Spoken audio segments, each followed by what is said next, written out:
Hello everyone, welcome back to my channel. আশা করছি তোমরা সবাই খুব ভালো আছো। আজকে হচ্ছে আগস্ট মাসের 4 তারিখ, ঝুমদির আজকে রিসেপশন। আর আমি আছি ঝুমদিদের বাড়ি। এটা হচ্ছে মায়ের বাড়ি। রাত্রিবেলায় ঝুমদি শ্বশুরবাড়িতে ছিলাম, মানে মন্দিরে যেহেতু বিয়ে হয়েছে, বিয়ে করে শ্বশুরবাড়িতে গেছে, ওখানেই খাওয়া দাওয়া সেরে কিছুক্ষণ থাকার পর এই বাড়িতে চল। তো এইটা হচ্ছে ঝুমদির ঘর। এর আগে যখন আমি ঝুমদি যখন রেন্টে ছিল তখন তো গেছিলাম, তখনও দেখেছি যে এরকম সাজানো গোছানো, এই বাড়িটাও ঠিক সেরকম সাজানো গোছানো। আর এই বাড়িতে জেঠু জেঠিমা ছাড়া কেউ থাকে না, মানে ঝুমদির বাবা মায়ের কথা বলছি।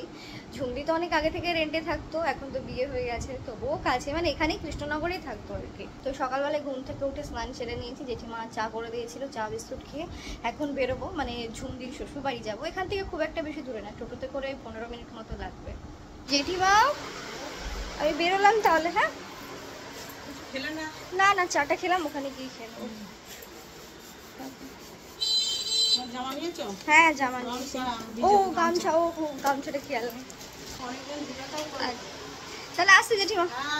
ও হ্যাঁ জেঠু, সাইকেলটা একটু সরা, আমি জুতোগুলো নেবো। আচ্ছা আচ্ছা, আমি সন্ধ্যাবেলা চলে আসবো এখানে আবার। হ্যাঁ হ্যাঁ হ্যাঁ হ্যাঁ, রাত্রিবেলায়। হ্যাঁ হ্যাঁ। আমার বাপের বাড়ি হচ্ছে ডোমকল, আমার শ্বশুর বাড়ি হাওড়া উলুবেড়িয়া। হ্যাঁ, এই আজকে এখান থেকে বর বোধহয় নিতে আসবে আমাকে, আজকে নাও আসতে পারি, ঠিক নেই। না আসলে ঝুমদি তোমাকে ফোন করে বলে দেবে। আচ্ছা আসছি। আর এটা হচ্ছে ঝুমদির বাবা। জেঠু এদিকে তাকাও একটু। এই যে হ্যাঁ, টোটো এখান থেকে কোথায় পাবো? এই রাস্তা। আচ্ছা আচ্ছা আসছি তাহলে।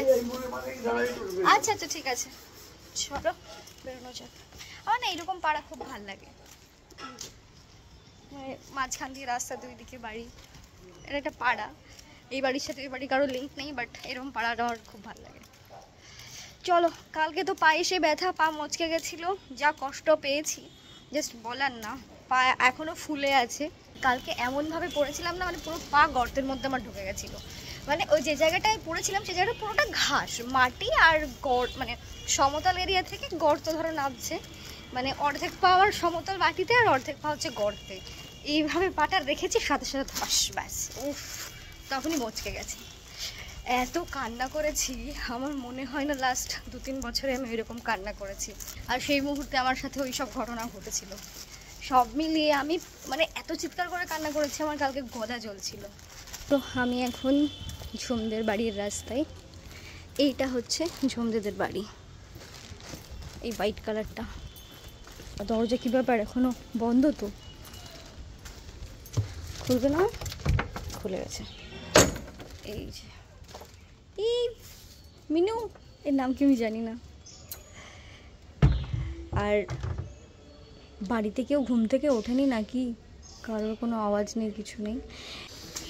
তার কি অবস্থা দেখুন, ঝুমদির পায়েও লেগেছে কালকে প্রচন্ড।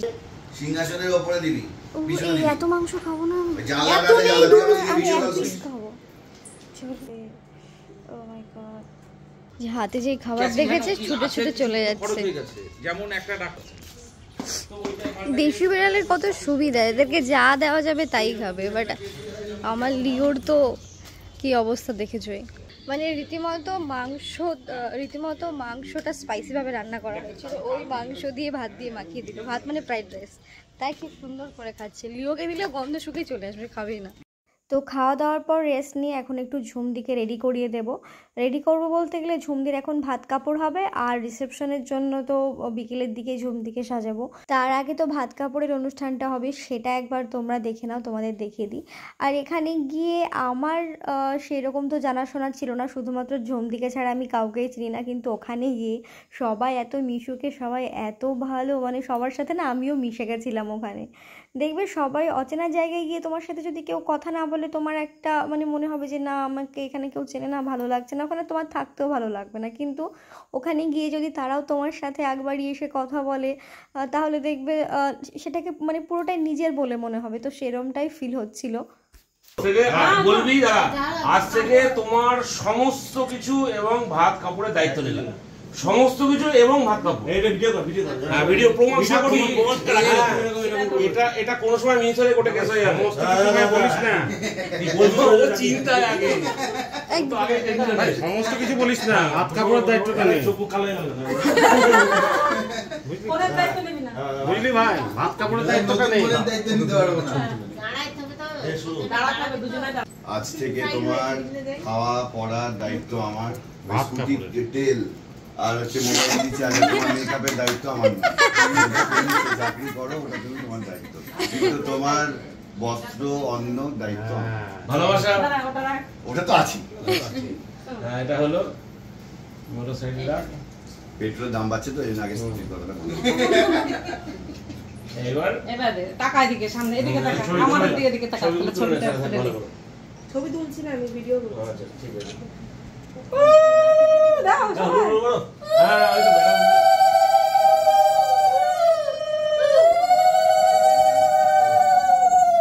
আমি দিই। এই সস্তাঙ্গে করতে সস্তাঙ্গে করতে হয় তো বল, ভালো থেকো, ভালো রাখো। এবার নিজের একটা বউগুলো পোজ দিয়ে তো ভাত কাপড়ের অনুষ্ঠানের পর ঝুম দিয়ে ওইদিকে খেতে বসেছে, আমি ওপরে খেতে চলে আসলাম, কারণ তাড়াতাড়ি খেয়ে আবার ঝুম দিকে সাজাতে বসতে হবে, কারণ এদিকে লেটও হয়ে যাচ্ছে। তো সাজানোর জন্য অবশ্য ঝুমদির একটা জায়ের বাড়ি আমরা এসেছিলাম। আর আজকে ঝুমদির লোকটা দেখতে পাচ্ছ অলমোস্ট মেকআপ কমপ্লিট, চুলটাও হয়ে গেছে, এবার শুধু লিপস্টিকটা পরালেই ডান হয়ে যাবে। আর আজকে ঝুমদির অল ওভার লুকটা কেমন লাগছে তোমরা তো জানাবে, আর তার সাথে স্পেশালি জানাবে যে শাড়িটা কেমন লাগছে। শাড়িটা আমার জাস্ট ওয়াও লেগেছে, মানে এত সুন্দর শাড়ি। ওটা কিসের যেন শাড়িটা বললো আমার ঠিক মনে নেই, বাট শাড়ির কাজটা, শাড়ির কালারটা জাস্ট ওয়াও, মানে জর্জেট টাইপের কাপড়টা। কিন্তু এই শাড়িটার কি একটা নাম আছে, আমি ঠিক বলতে পারছি না। এই শাড়িটা ঝুমদি বললো কাঁচরাপাড়া থেকে নিয়েছিল। আর এই শাড়ি ড্রাপিংটা একদম অন্যরকম করে পরিয়েছি, ফিশ কাটিং যে স্টাইলটা হয় সেই স্টাইলে শাড়িটা পরানো হয়েছে। আর ভীষণ সুন্দর লাগছে, মানে সামনে পিছনে যে কাজগুলো রয়েছে কাজগুলোর জন্য আরও বেশি হাইলাইট হচ্ছে বলে মানে অল ওভার শাড়িটাই দেখতে বেশ সুন্দর লাগছে। আর এটা হচ্ছে ঝুমদির ফুল অ্যান্ড ফাইনাল লুক, শুধু ফুলটা বাকি রয়েছে। ফুলটা এখন নিয়ে আসেনি, ওটা পরে নিয়ে আসবে, যখন রিসেপশন যেখানে হচ্ছে সেখানে যাবে তখন পরে লাগিয়ে দেব। তো সত্যি কথা বলতে ঝুমদিকে আমার এই লুকে পার্সোনালি খুব ভালো লাগছিল।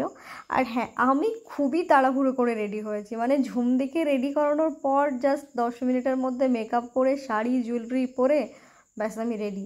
এবার আমি না খুব তাড়াহুড়োর মধ্যে থাকলে দেখবে মানে কোনটা হয়েছে কোনটা হয়নি এটা মানে মাথায় ঢুকবে না তোমার। আর শাড়িটা নিয়ে বেসিক্যালি আমি একটু আনকমফোর্টেবল ছিলাম, মানে ব্লাউজটা নিয়ে, শাড়িটা নিয়ে নয়। ব্লাউজটা আমার অতিরিক্তই ফ্রন্টে একটু কাটা ছিল, এবার শাড়িটা অতিরিক্ত পাতলা, সেই কারণে আনকমফোর্টেবল ফিল করছিলাম বলে যে আঁচলটা দেখছো একদম সব ভাঁজ করে নিয়ে নিয়েছি। এবার আমি যে শাড়ি পরেছিলাম না সেই শাড়ি কিন্তু আবার প্লেট করলে ভালো লাগবে না, ওটা ছাড়া দিলে ভালো লাগবে, বা ছাড়া দিলেই মানে সামনে যেহেতু অনেকটা কাটা বাজে লাগছিল দেখতে। তাই এখন এই যে দেখতে পাচ্ছ এরকম করে আমি শাড়ি নিয়েছিলাম, জাস্ট ছবি তোলার সময় এইভাবে একটু পোজ দিয়ে কটা ছবি তুলেছি।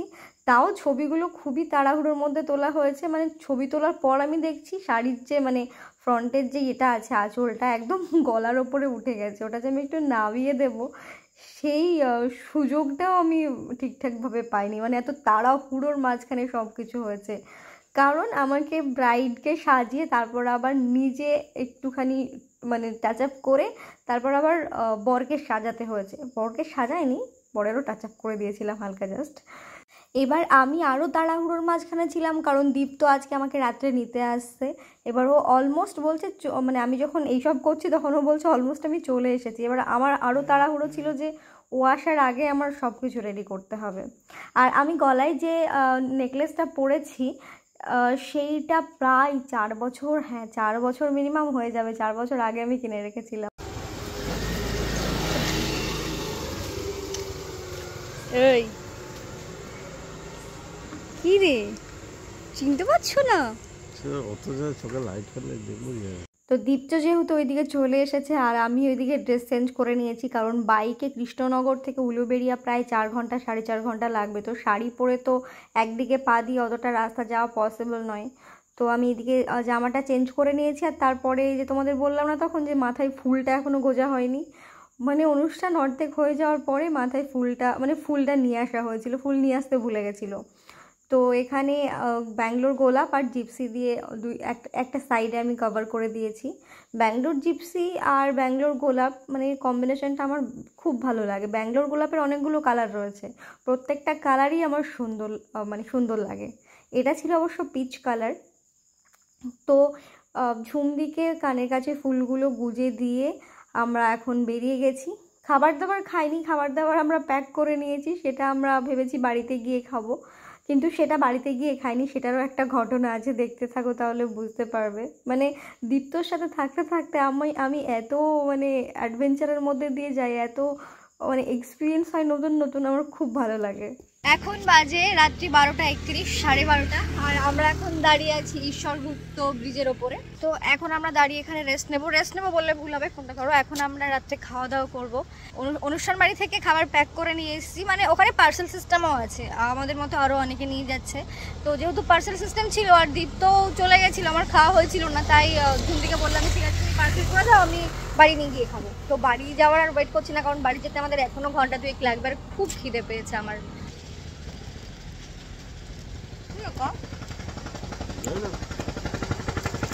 এর মধ্যে বিরিয়ানি আছে, এখন বিরিয়ানি খাবো, আর তার সাথে স্যালাড, চিকেন, মিষ্টি, চাটনি সব কিছুই আছে। দীপ্ত কেমন ফিল হচ্ছে যে এইরকম মাঝ রাত্রে একদম এইরকম জায়গায়, চারিদিক ফাঁকা, কেউ নেই, এরকম করেছো? এরকম করেছি বলতে যেতে যেতে হয়তো দোকানে গিয়ে খাওয়া দাওয়া হয়েছে, কিন্তু আমার এটা ফার্স্ট টাইম এইরকম একটা লোকেশনে এই মাঝ রাত্রিবেলায়। হ্যাঁ, তবে বিয়ে বাড়ির খাবার বিয়ে বাড়িতে না খেয়ে আমরা রাস্তায় খাচ্ছি।